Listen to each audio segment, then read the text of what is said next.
বরিশাল শহর সহ গোটা দক্ষিণাঞ্চল এখন ব্যাটারি চালিত অটোরিকশার দখলে। প্রত্যেক সড়কেই এখন রিকশার দখল চলে গেছে। শহরের রাস্তায় কতগুলো রিকশা চলাচল করছে তার সঠিক হিসেব নেই। সিটি কর্পোরেশনের নিবন্ধন রিকশার বাইরেও চলাচল করছে আরও অসংখ্য অনিবন্ধিত রিকশা।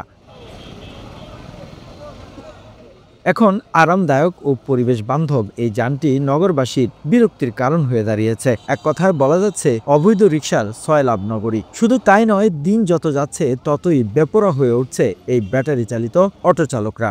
এত অটো হয়েছে যা ধারণার বাইরে। অটোর উসলাতে লোকজন হাঁটতে পারে না, গাড়ি ফিরতে যায় এবং রাস্তাঘাট খুবই জাম, কঠিন জাম। এই জাম উসলাতে লোকজন হাঁটতে চলতে পারে না। আর এত গাড়ি বাড়ছে যা ধারণার বাইরে। অটোরিকশা এমনভাবে চালায় যা মানে ধারণার বাইরে। তো এই জন্য বরিশালে জামজটটা যাতে না হয় এই আশা আমাদের। অবৈধভাবে বৃদ্ধি পাওয়া যানবাহনটির সঙ্গে এখন বরিশাল নগরের কমপক্ষে 50,000 মানুষ প্রত্যক্ষ এবং পরোক্ষভাবে জড়িত। তাই কোনোভাবেই নিয়ন্ত্রণ করা যাচ্ছে না।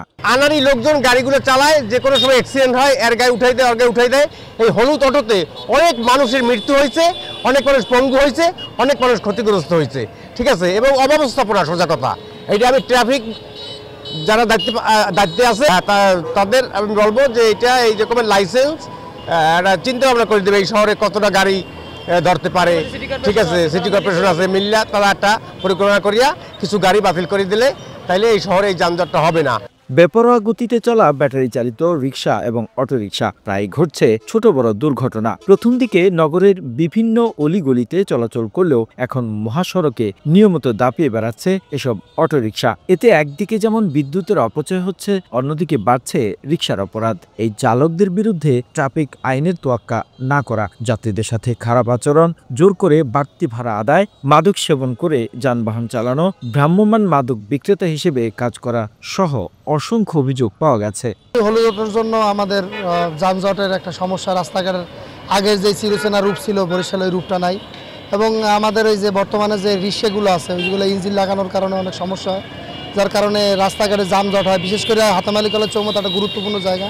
সেই জায়গাটা সকাল থেকে সন্ধ্যা পর্যন্ত শত শত লোক, শত শত গাড়ি এরকম চলাফেরা করে, যার কারণে এদের কারণে বেশি যানজট তৈরি হয়। অভিযোগকারীদের মতে আগে যেমন তেমন ছিল, কিন্তু বর্তমান সড়কে আইনশৃঙ্খলা বাহিনীর সদস্যরা প্রায় নিষ্ক্রিয় হয়ে যাওয়ায় ভয়ঙ্কর হয়ে উঠছে এসব অবৈধ যান চালকরা। সংখ্যায় বেশি হয় তারা যা ইচ্ছে তাই করছে। নগরীতে অটো রিকশা চালকের হাতে প্রতিদিনই যাত্রীরা লাঞ্ছিত হচ্ছে।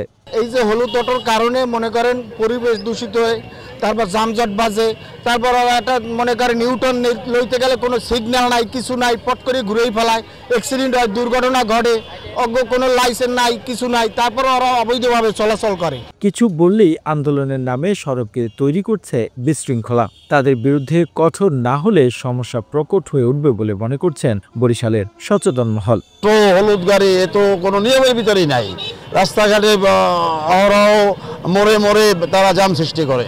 অন্যদিকে কঠোর ব্যবস্থা না গিয়ে উল্টো তাদের বৈধতা দিয়েছে সিটি কর্পোরেশন কর্তৃপক্ষ।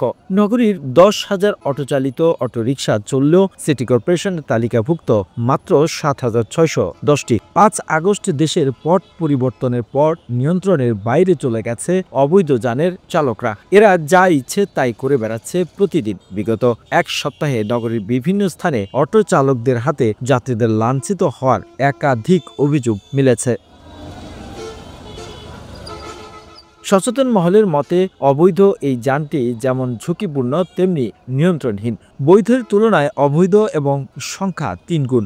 সিটি কর্পোরেশন ও ট্রাফিক বিভাগের সমন্বয় করে এর সংখ্যা কমানোর ব্যবস্থা করা প্রয়োজন বলে মনে করছেন সাধারণ মানুষ।